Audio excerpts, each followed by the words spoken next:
The winner is it's a new singing competition show, but unlike anything that I've ever seen done before, it combines the the energy and the great performances of a music competition show with the stakes and the gameplay of a game show.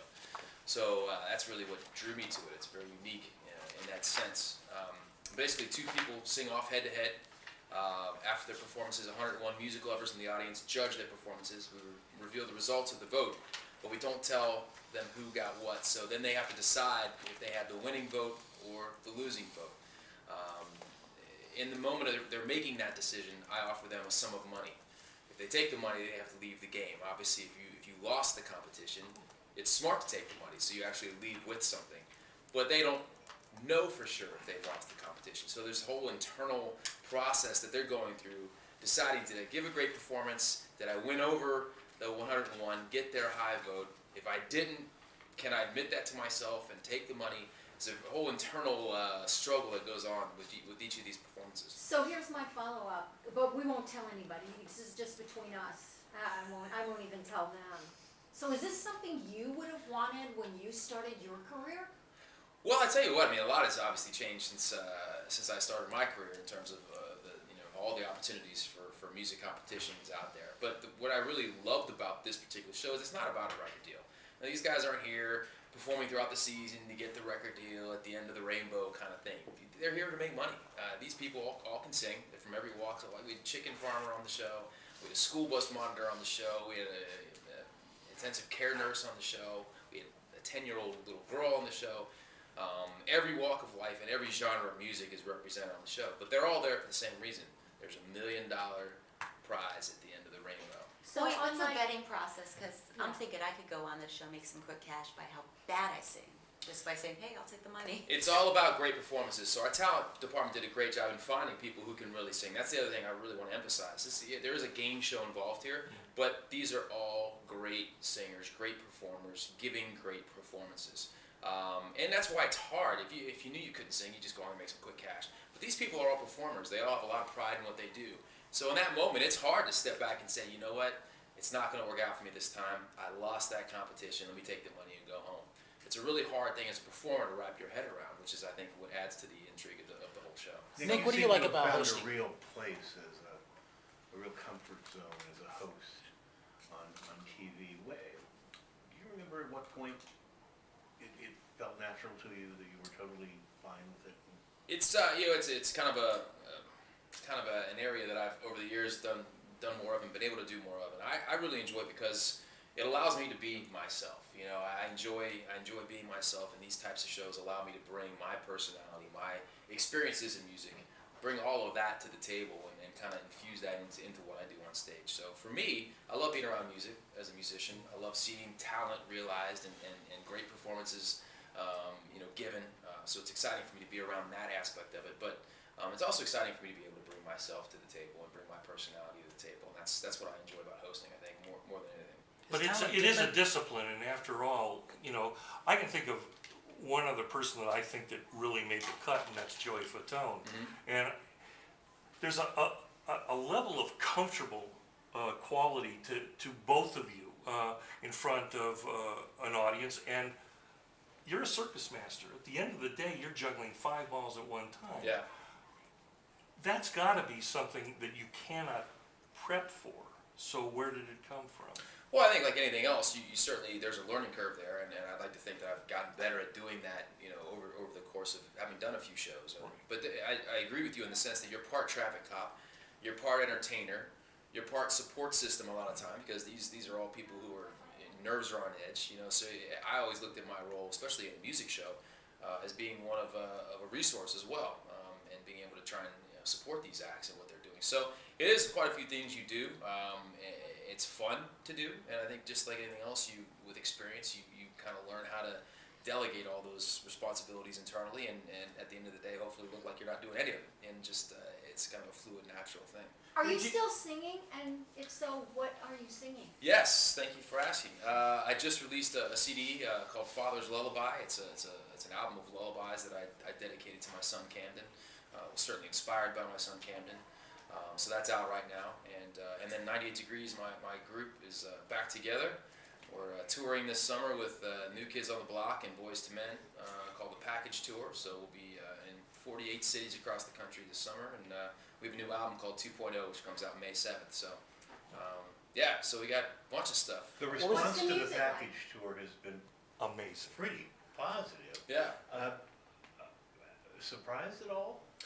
And I Well, mean that in a good way. No, none taken at all. I'm not surprised, only because I know what each of the other groups are bringing to the table. I mean, if you look at collectively the amount of hit records and the amount of hit songs that you're going to go and see in a 3-hour show, it's pretty phenomenal. And so Boys to Men, for even for our group, was a group that we modeled ourselves after, idolized forever, and so.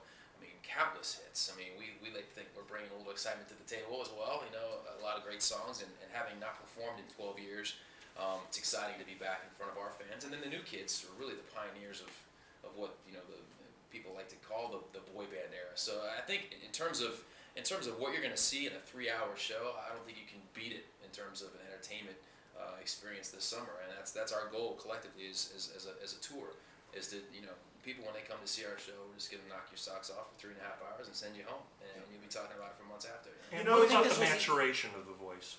I mean, what do you hear now that really wasn't there when you were in your prime? Well, I can only speak for our group, and I think that everyone individually has become a better singer, which in turn collectively makes us a better group. My brother has done Broadway, a couple of different stints on Broadway, and he's really become a much better singer in his own right. I've gone out and done solo stuff. I think all those experiences we have individually has collectively made us a stronger group this time around. It's one thing when you've been around for a while, touring albums, but it's another thing when you're in millions of people's homes every week. Do you Yeah. feel the impact of it? And is there a difference between the...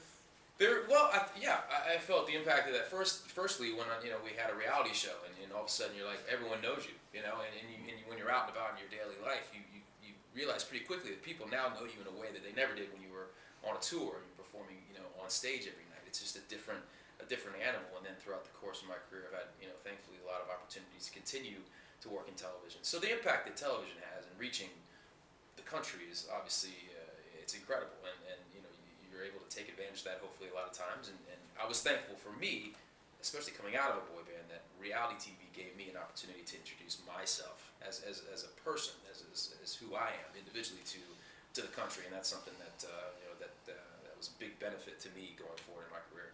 Nick, do you think there's more talent out there these days, or was it always there, was just hidden, but due to social media, it's easier for people to come out and do whatever? Yeah, I've thought about this a lot. Back when we were trying to get discovered in the mid-'90s, you either went to New York or you went to LA, and you hit the pavement, and you did the showcases, and you got in front of the A&R guys at the label, and there was a process to it. So you had to make a commitment to leave your comfort zone, to leave wherever you were, and go somewhere to get discovered. I think what we've seen through all these shows and these competitions and social media is now we're all one big universe. You can be in the middle of Kansas, and you can get discovered. You don't have to leave. You don't have to go anywhere. So it opens it up to that many more people. It makes it less intimidating, and it makes it less risky, frankly, for people to put themselves out there and try and be discovered. They don't have to make the What I commitment. was loving But now. also with that, is the talent in Kansas just as good or worse, would you say? Well, no, I think the talent's always been there. I think what you may see a little bit is with the other opportunities to be discovered, people are pursuing it a little bit more, and you have shows like Glee and all these shows that encourage arts education in younger people and thereby kind of nurtures their talents at a younger age. I think you may see a trickle down effect from that, but I think the talent has always been out there. It's just now it's more accessible. We can see it easier because of all the all the resources we have, social media, and the internet, and the like.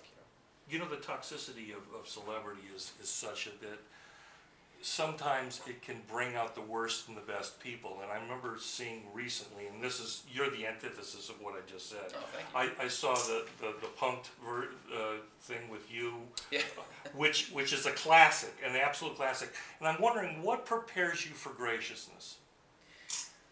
I'm a big believer in you kind of are who you are, and if you allow this business to change who you are, then you've done yourself a disservice. So I'm very thankful, and I appreciate you saying that, to my family. I think a lot of it comes back to how you were brought up and staying grounded in who you are. What we do for a living shouldn't change who we are as people, and that's something I've always tried to to keep near and dear to my heart. But how did you maintain during? I mean, that episode would bring out the worst and the best people. You know, I mean, you know. Yeah, I don't know. I look back on that and I easily could have reacted a different way, and I think this is just one of those things where you try to always take a high road. You know what I mean? You try to always take the high road, no matter what the situation. And thankfully, in that particular case, I did. But, Do you find Nick, that what you took the high road instinctively and by accident? Or I mean, if you look back at it now, you think, I would have, I'd like to think it was a character thing. Like I took the high road because that's my character, But yeah, I mean, we all have bad days. We all get caught, caught in moments that we regret down the line. That's human nature. That happens to anyone. I'm thankful I've had fewer of those moments maybe than I deserve. But it's at the end of the day, we are who we are. And I think it's always important you stay true to who you are and you let that shine through. What artists are getting Nick Lachey love? What artists are getting Nick Lachey love? Yeah. How do you mean? Well, who's forever? Who am I listening to now? Yeah. Like that. Oh gosh, Miguel, big fan of him. Who else is getting Nick Lachey love? Huge fan of Muse. To me, they're the best band out right now. Gosh, we'll leave it there. Is it Unless there's Adele, more. 3 Doors Down? Yeah, but they don't need Nick Lachey love. I mean, Adele's got love from everyone else. Of course, she's amazing. I mean, it's not a very well kept secret at this point. She's one of the true talents out there, and very happy to see her. She went through a scary thing when you lose your voice like that. As a singer, there's no more intimidating moment than that, and I'm very happy that she came through that seemingly unscathed. She sounds just as good now as she ever did. So, Thank you, Emma. Thank you. thank you. Thanks for